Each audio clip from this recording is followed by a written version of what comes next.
আজকে আপনি ব্যাংক অধ্যাদেশ বাতিল করে এস আলমকে ফিরিয়ে আনার চেষ্টা করছেন। এক সময় শেখ কামাল শেখ জামালরা বন্দুকের নলের মুখে দাঁড়িয়ে ঢাকার রাস্তায় ব্যাংক লুট করতো, আপনারা ইতিহাসে পড়েছেন। রাতের আধারে নয়, দিনে দুপুরেই বাংলাদেশ ব্যাংকের গভর্নরকে কীভাবে টেনে হেসড়ে নামানো হয়েছে, তারপর মা এবং পিতারা। এখানে জুলাই বিপ্লবের আহত গাজীরা উপস্থিত আছেন। আমাদের ভাবতে বড় দুঃখ লাগে, মনে বড় ব্যথা লাগে, যেই সংস্কারের জন্য, যেই নতুন দেশের জন্য এদেশের কৃষক, শ্রমিক, ছাত্র নির্বিশেষে প্রায় 2 সহস্রাধিক মানুষ নিজের বুকের তাজা রক্ত ঢেলে দিয়েছিলেন।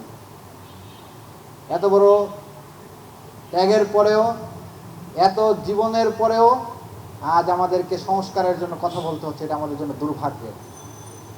আমরা আশা রেখেছিলাম যারা দায়িত্ব পাবেন 5 আগস্ট পরবর্তী সময়ে তারা প্রত্যেকেই জুলাই শহীদদের যে চিন্তা, জুলাই শহীদদের যে স্বপ্ন, জুলাই শহীদদের যে স্বপ্নের বাংলাদেশ, সেই বাংলাদেশ বিনির্মাণের পথে আন্তরিক হবেন। কিন্তু আমরা অত্যন্ত দুঃখের সাথে লক্ষ্য করছি যাদের হাতে এই দায়িত্ব গিয়েছে তারাই সেই দায়িত্বটিকে দায়িত্ব মনে না করে বরঞ্চ ক্ষমতা ভোগ করার পন্থা হিসেবে বেছে নিয়েছে। আমরা দেখেছি ইন্টারিম গভর্নমেন্টকে যখন দায়িত্ব দেওয়া হয়েছিল, তাদের দায়িত্ব ছিল প্রথম মাসেই পূর্ণ সংস্কার বাস্তবায়ন করা, এই ত্রুটিপূর্ণ সংবিধান সংস্কার উদ্যোগ গ্রহণ করা। কিন্তু আমরা তখন আমাদের পক্ষ থেকে বারংবার দাবি জানানো সত্ত্বেও যে ফেসিবাদের দোসর রাষ্ট্রপতিকে অপসারণ, সংবিধান সংস্কার এবং অন্যান্য যাবতীয় সংস্কারগুলো যাতে বাস্তবায়নের জন্য পদক্ষেপ গ্রহণ করা হয়, কিন্তু তারা সেই পদক্ষেপ শুরুতেই গ্রহণ করেনি। তারা যখন উদ্যোগ গ্রহণ করা শুরু করেছে ততদিনে তাদের যে ম্যান্ডেট ছিল, তাদের যে একচ্ছত্র সমর্থন ছিল, সেই সমর্থন অনেকটাই ফিকে হয়ে গিয়েছে। তারা মাসের পর মাস ধরে ঐক্যমত্য কমিশনের মিটিং করেছে, দিস্তার পর দিস্তা কাগজ অপচয় করেছে, হাজার হাজার পাতার কমিশন রিপোর্ট করেছে, কিন্তু কোনো কমিশন রিপোর্ট তারা বাস্তবায়ন করে যেতে পারে নাই। এবং আজ যখন বিএনপি জাতির সাথে প্রতারণা করার পথে হাঁটছে, সে সময় এই অন্তর্বর্তীকালীন সরকারের দায়িত্বপ্রাপ্ত ব্যক্তিদের দায়িত্ব ছিল বিএনপির এই ভুল পথে হাঁটাকে ধরিয়ে দেওয়া।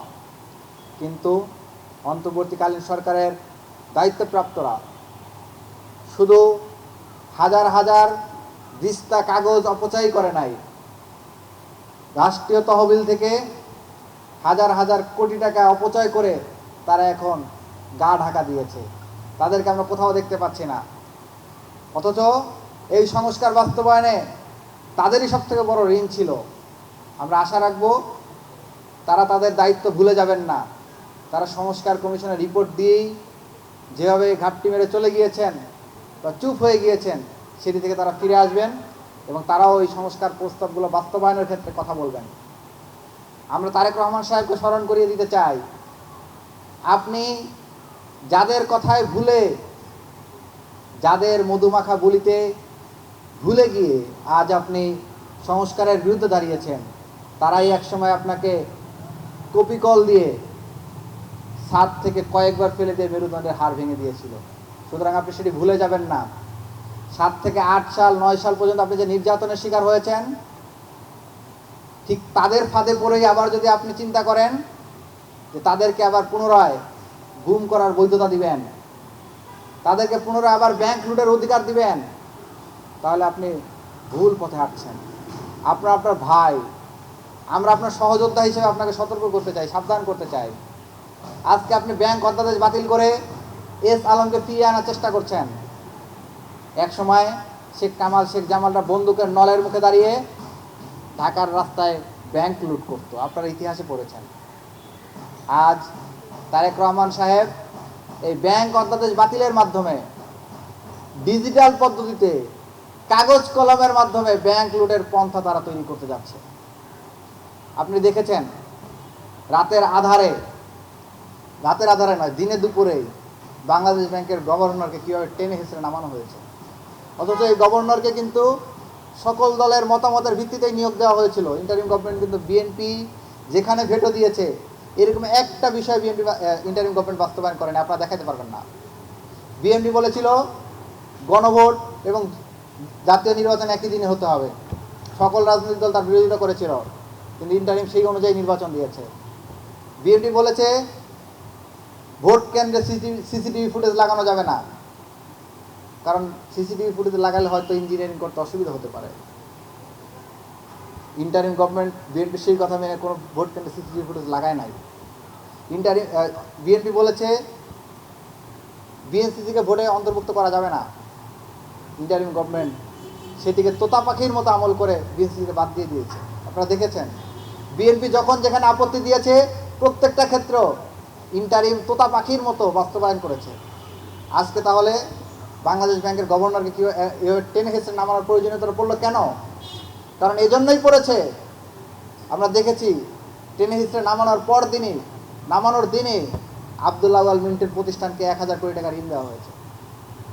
তো আমরা মনে করি এই যে ব্যাংক অধ্যাদেশ যে বাতিল করা হয়েছে বা করার চেষ্টা করা হচ্ছে, এর মাধ্যমে মূলত ব্যাংক লুটের ডিজিটাল পদ্ধতিকেই ডেভেলপ করার চেষ্টা চালানো হচ্ছে।